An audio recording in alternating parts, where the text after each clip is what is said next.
ओम नमस्ते जी। आज मैं आप सबको जिस व्यायाम के बारे में बताने वाला हूँ, इस व्यायाम का उल्लेख भारत के शास्त्रों में है। जो भारत की व्यायाम पद्धति की पुस्तकें हुई, उसमें इस व्यायाम का उल्लेख है। बंगाल के एक बहुत बड़े बलवान पुरुष हुए भीम भवानी, वो भी इस व्यायाम को लगाते थे और इस व्यायाम से उनका शरीर इतना मजबूत हो गया था कि एक बार जब उनके गाँव में शेर घुस गया था तो भीम भवानी जी ने शेर की पसलियाँ तोड़ दी थी अपनी भुजाओं के बीच में देकर। और जिस दूसरे व्यायाम के बारे में मैं आपको बताऊंगा, वो व्यायाम भारत में योद्धा लगाते थे। अब जो दो व्यायाम मैं आपको बताने वाला हूँ, अगर आप ये दो व्यायाम हर रोज लगाते हो तो आपके शरीर में धीरे धीरे पावर आती चली जाएगी। आपका शरीर लड़ाकू बनेगा और एक बलवान शरीर होता है ना, हर समय शरीर में बल रहना, ऊर्जा रहना, वो चीज़ आपको मिलेगी जब आपके ये दो व्यायाम बढ़ते चले जाएंगे। मतलब इन दो व्यायामों को स्टेमिना जैसे जैसे बढ़ता चले जाएगा तो आपके शरीर में पूरा दिन आग और जान रहनी शुरू हो जाएगी। आप सब लोग सोचते हो कि कोई ऐसी एक्सरसाइज हमको बता दो कि मसल्स बड़ी हो जाए, शरीर फूल जाए। नहीं, ऐसा व्यायाम भी जरूरी है जो आपके अंदर जान बना के रखे, ताकत बना के रखे, स्टेमिना बना के रखे। तो ठीक है, समझते हैं। सबसे पहला व्यायाम देखो, आपको लोअर या फिर पैंट नहीं पहननी, छोटा कपड़ा पहनना है जैसे कि निक्कर। अब हाथों को आगे करके ऐसे मुट्ठी को टाइट बंद करके सबसे पहले 5 से 10 बार लंबी गहरी सांस भर लो और छोड़ो। ठीक है, धीरे धीरे सांस लेनी है नाक से।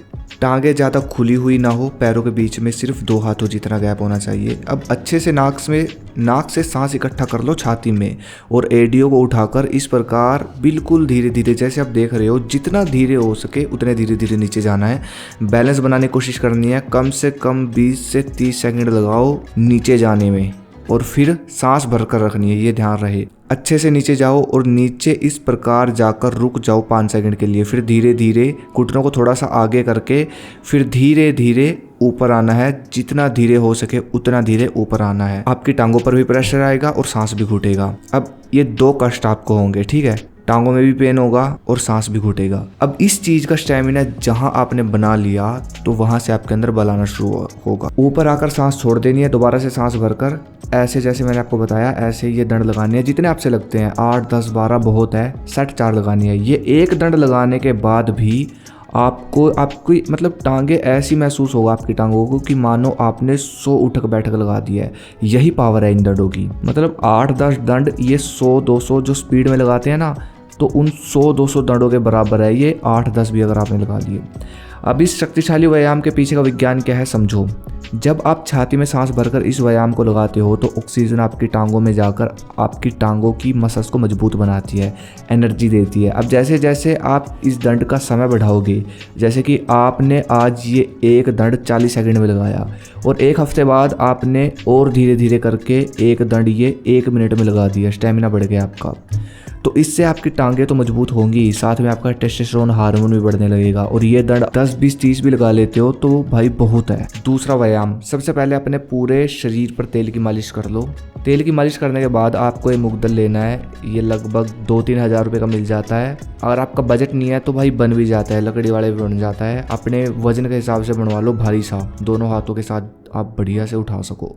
उसके बाद आपको दोनों हाथों से ये मुगदल घुमाना है, ठीक है। छाती में सांस इकट्ठा करके घुमाना है, आगे आके छोड़ देना है सांस, फिर भर के लगाना है। इस प्रकार जितने आपसे लगते हैं उतने लगाओ, कोई चक्कर नहीं है।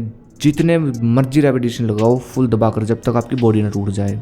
इस प्रकार जब आप मुगदल का व्यायाम करोगे तो भाई इस व्यायाम का सबसे बड़ा फायदा जो होता है, आपकी जो ऊपर की बॉडी है वो मजबूत बनती है, वो शेप में आती है। आपके कंधे, ट्राइसेप, आपकी पूरी भुजाओं की जो मसल्स है वो, आपकी पकड़ मजबूत होती है हाथों की, आपके शोल्डर मजबूत बनते हैं, बैक मसल बहुत मजबूत बनती है। और फिर जब ये मुगदल का व्यायाम आप करोगे और कुंभक बैठक जो मैंने आपको ऊपर बताई थी वो जब आप करोगे तो जो आपका शरीर है, नीचे से जो टांगे आपकी वो और ऊपर की बॉडी, ये बहुत ज़्यादा मजबूत बन जाएगी। अगर आप कुछ और व्यायाम करते हो घर पर या फिर जिम करते हो, वो भी करो, कोई दिक्कत नहीं है। व्यायाम खत्म करने के बाद आप ये 2 व्यायाम लगा सकते हो। भारतीय व्यायाम है, प्राचीन व्यायाम है, आपके शरीर को अंदर से बलवान बनाएंगे और सबसे बड़ी बात, वज्र धातु को भी बलवान बनाएंगे। आपका टेस्टोस्टेरोन बढ़ेगा।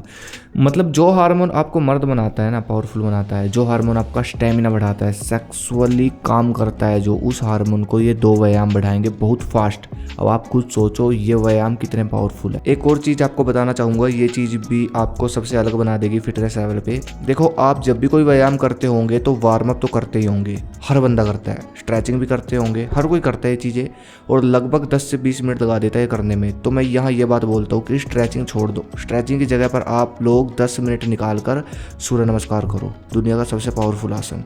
सूर्य नमस्कार में 12 तरह के योगासन आते हैं। सोचो कितने फ़ायदे आपकी बॉडी को मिलेंगे जब आप वार्म अप की जगह पर एक ऐसा आसन करोगे जिसमें 12 तरह के योगासन आते हैं। और हाँ, सूर्य नमस्कार कोई स्ट्रेचिंग नहीं है, पहली बात तो ये ध्यान रखना, योग कोई स्ट्रेचिंग नहीं होता।